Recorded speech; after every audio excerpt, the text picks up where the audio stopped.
Expected this type of situation, బీఆర్ఎస్కి ఇలాంటి పరిస్థితి వస్తుంది అని కొంచెం మీకు ఇదిగా ఉండొచ్చు.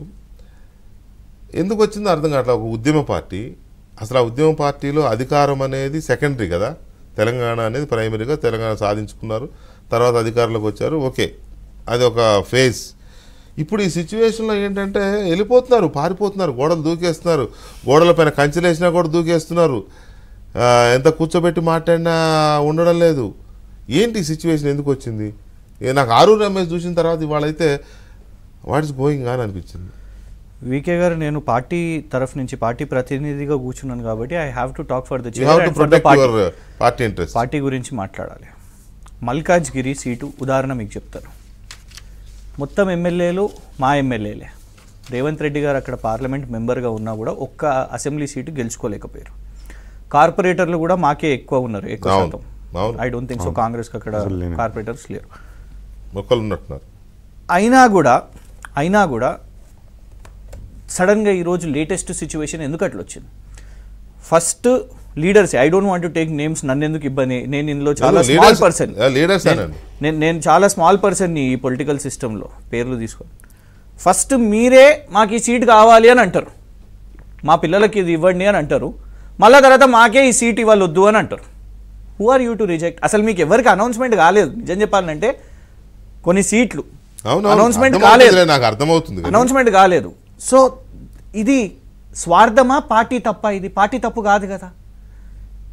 ఇంకొకటి చేవెళ్ళ అనౌన్స్మెంట్ అయింది, తర్వాత వెనుకాడ చెప్పాను రంజిత్ రెడ్డి, నల్గొండ అని మళ్ళీ పేర్లు వద్దండి, వీళ్ళంతా సూపర్ పవర్ఫుల్ పీపుల్. నేను చెప్తున్నా, పక్కన కూర్చోబెట్టి ఈసారి రంజిత్ అనే ఫోన్ చేస్తారు, పోటీ చేస్తారు మళ్ళా అని ఫస్ట్ అనౌన్స్మెంట్ అది. సో వికే గారు, నేను వాళ్ళని తప్పు పెట్టట్లేదు. నేను అనేది ఏంటంటే మేము మాహోల్ మంచిగానే ఉండే. మాకు సికింద్రాబాద్లో పూర్తిగా ఎమ్మెల్యేలు ఉన్నారు, కార్పొరేటర్లు ఉన్నారు, మల్కాజ్గిరి ఉన్నది, మేము గెలిచిన సిట్టింగ్లు ఉన్నాయి. మమ్మల్ని ఈ రెండు పార్టీలు కూడా మీరు గమనించండి. భారతీయ జనతా పార్టీ వాళ్ళు ఏమన్నారు, అసలు బీఆర్ఎస్ ఖాళీ ఖతం ఎవరు ఉండరు అనేది. అసలు మమ్మల్ని పార్టీగానే గుర్తించినప్పుడు ఇవాళ మా వాళ్ళని ఎందుకు తీసుకోవాలి మీరు అని నేను మిమ్మల్ని అడుగుతున్నా. ఎందుకంటే ఈ వ్యక్తులను మీరే, ఉదాహరణకు పేర్లు మళ్ళా బొంతు రామ్మోహన్ గారిని 100 కోట్ల ల్యాండ్ గ్రాబర్ ఇది అదని కాంగ్రెస్ పొట్టు ఎక్కింది అన్నదా లేదా?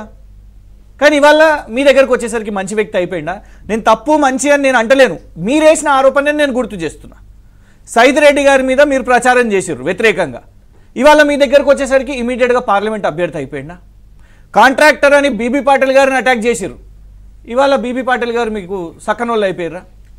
పట్నం ఫ్యామిలీ, ఎందుకంటే కుటుంబ రాజకీయాలకు మేము వ్యతిరేకం అని చెప్తున్న వాళ్ళు మీరు మీ దగ్గరనే జానారెడ్డి గారు అదేదో declaration, Udaipur declaration, Jodhpur declaration, ఏదో డిక్లరేషన్ అని అంటారు.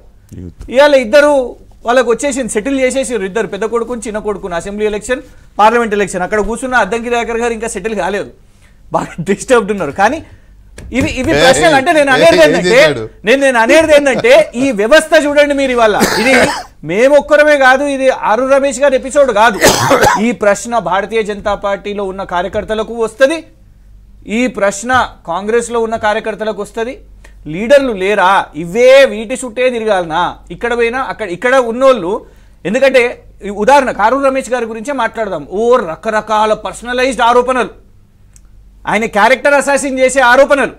ఇవాళ పర్ఫెక్ట్ ఎట్లయితారు మీకు? మొన్నటి వరకు మన స్టేషన్ గన్పూర్ రాజయ్య గారు అయితే అసలు మామూలుగా కాదు. వాస్తవమే, కానీ అలా తిట్టి అలా విమర్శించి ఎందుకు తీసుకుంటారు అనే అర్హత మీకు లేదు, మీ పార్టీకి లేదు.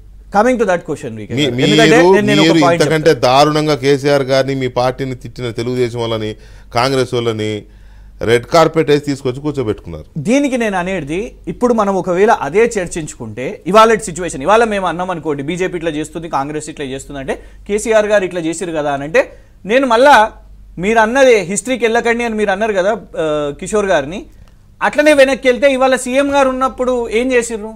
రెడ్ హ్యాండెడ్గా మా ఎమ్మెల్యేని కొనడం. ఇంకా వెనక్కి వెళ్దాం, రాజశేఖర్ రెడ్డి గారు ఏం చేసిర్రు?